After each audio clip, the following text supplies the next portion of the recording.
નડિયાદના રસ્તાઓની ખરાબ હાલત જોતા તંત્રનું ઉદાસીન વર્તન ક્યારે બદલાશે તે એક બહુ મોટો પ્રશ્ન ઊભો થયો છે. ઘણા સમયથી નડિયાદના રસ્તાઓની ખરાબ હાલતની વાત અમે અવારનવાર તમને બતાવતા આવ્યા છીએ. છતાં પણ હાલત છે કે સુધરવાનું નામ જ લેતી નથી.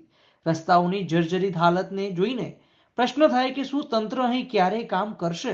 શું નડિયાદને ફક્ત રાજકીય કાર્યક્રમો અને મોટા નેતાઓની મુલાકાતોની જ રાહ જોવી પડશે? નડિયાદના મોટા ભાગના રસ્તાઓના હાલત પર દર્શક મિત્રો તમે ચાલ્યા જ હશો. આ દ્રશ્યો જોઈને તમને કાંઈ નવાઈની વાત નહીં લાગે. દિવસે ને દિવસે ખરાબ થતા રસ્તાઓ, તૂટેલા પેચીસ અને તેના ઉપર વાહન ચલાવીને થતો દુખાવો એ હવે કઈ નવી શુંની વાત નથી. અવારનવાર ન્યૂઝ ચેનલ દ્વારા અને પત્રકારો દ્વારા તંત્રને ચેતવણી આપવામાં આવી છે, છતાં કોઈ નિકાલ નથી.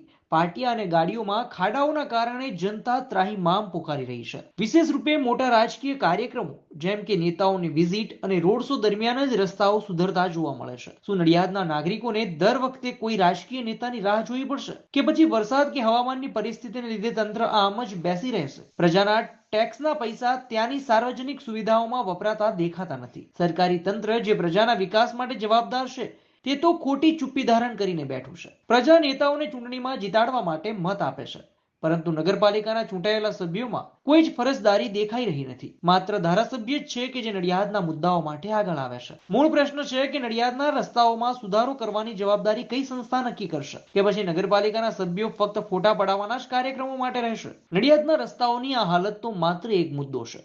અહીં ગાયોની સમસ્યા, ટ્રાફિકની સમસ્યા અને જાહેર રસ્તાઓ પરના દબાણ જેવા અનેક પ્રશ્નો છે જેના ઉકેલ માટે કોઈ નીતિ દેખાતી નથી. ક્યારે આ સ્થિતિ બદલાશે, ક્યારે નડિયાદને યોગ્ય પ્રશાસન મળશે, એ હજુ સુધી પ્રશ્નચિહ્ન છે.